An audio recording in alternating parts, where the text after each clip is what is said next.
I remember that there was one guy that played on that first year team, Tony Frenette.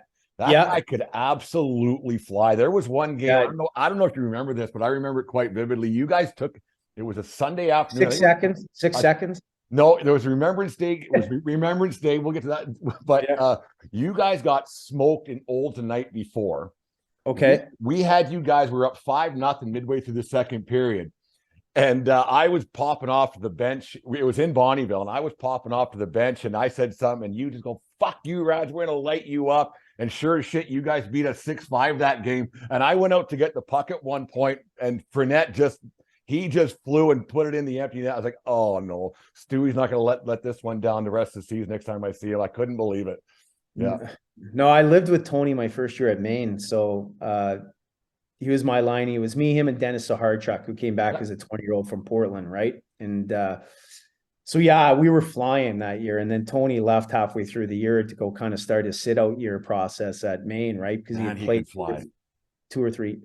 Tony is one of those under the radar hockey players, right? Not a lot of lateral movement too much, but from a straight speed perspective, I don't think I played with a guy quicker, and he could snipe, right? So, nonetheless, great guy, helps me now on the recruiting side in Salmon Arm in the BCHL, right? So No, Tony could. You guys had a lot of good players, and your second year there, your 19-year-old year. Did you have any prospects actually after your first year? Because you were yeah, you were rookie of the year, and you got yeah, 90 points, I whatever it finished was, and I finished third in scoring behind Lajeunesse and Fulton, who were those two 20-year-olds, and I was 18. So real Elijah yeah, Ness. yeah, Harry hadn't kicked it into second year gear quite yet, right? Yeah, So um I I had a bunch of offers, even talking to Calgary Flames. There was a scout that kind of ventured around quite a bit.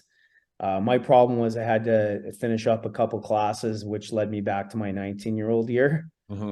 And then a panic starts in, right? You've got about 15 schools hitting you up. So I went on 5 visits, and on my 5th visit, I ended up in Anchorage, Alaska, coming from North Dakota or Wisconsin, one of those places. Don't ask me how this happened, but Millsies and those guys, they were first year in the WACHA. They were playing top 3 ranked Minnesota Duluth, who had Derek Plant and Chris Marinucci, who Yeah. won the Hobie Baker, and they swept them.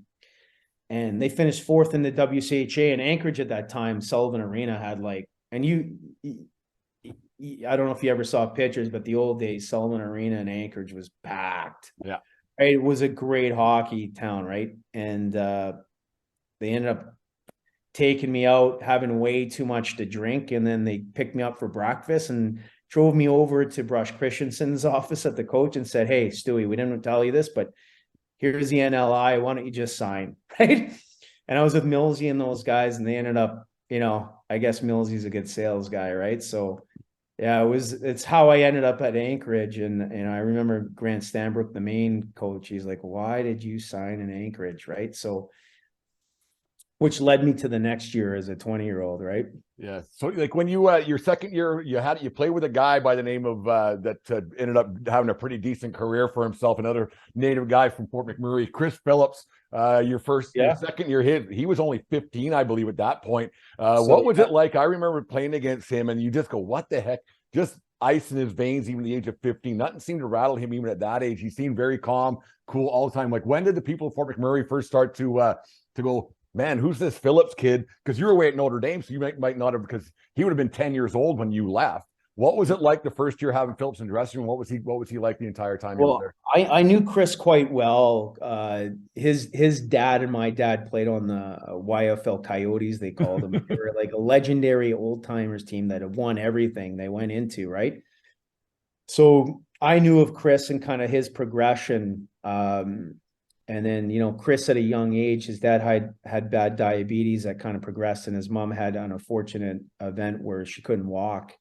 So at a young age, Chris had to really look after his parents with his sister, and they come from a great family. And uh, yeah, the one crazy thing about Chris is he was never the guy that looked flashy, but Just he solid. was solid and steady, made the easy play, had hockey sense, from gapping to reading the ice well defensively and offensively. He just, he endured that at a young age, and he was a mature kid, really mature young, which really helped them, right? So you don't see that too much in today's game where a 15-year-old can, go play junior hockey. It's not easy. Especially back then, the Wild West that it was in the AJ. There was some, the Bonneville Pontiacs, we weren't the nicest group to play against. We took a lot of penalties, did a lot of stupid shit out in the ice.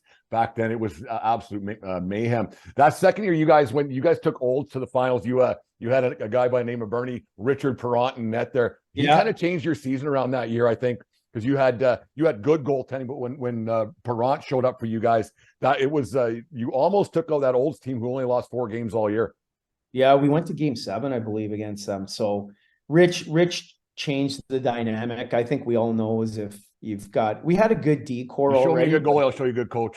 Yeah, right. Doesn't hurt, right? The goaltending does help. So yeah, we they had only lost 3 games, and we matched that in the playoffs and almost beat them. There was a couple games we lost in OT that were tight too. Yeah. So it was a tough series, and one that, I still look back on, and it was one of my prouder moments. I've won a few championships, and that was like, you had to, Ross Harris, who I live close by too. I bounced back and forth from Canada to Texas. Ross Harris was just, Ross just texted me this morning, asked me to go to the Dallas Stars game. So, some of these guys you still stay in good contact with, and we had a good team. Funny story about Chris Phillips, because, I'm 19 and he's 15. So you take 10 years later, and I didn't tell him I was going to the Sens camp. So I was lucky enough to go to a couple NHL camps, and, I was tight with Chris, but I didn't tell him. So he saw this list, and he's like, Bobby Stewart, like, can't be the same guy. So he came in the locker room, and I said, hey, how fitting, right? Now I'm the baby. Yeah. Holding the bottle, hoping I can. Hey, can I borrow a couple bucks? Yeah.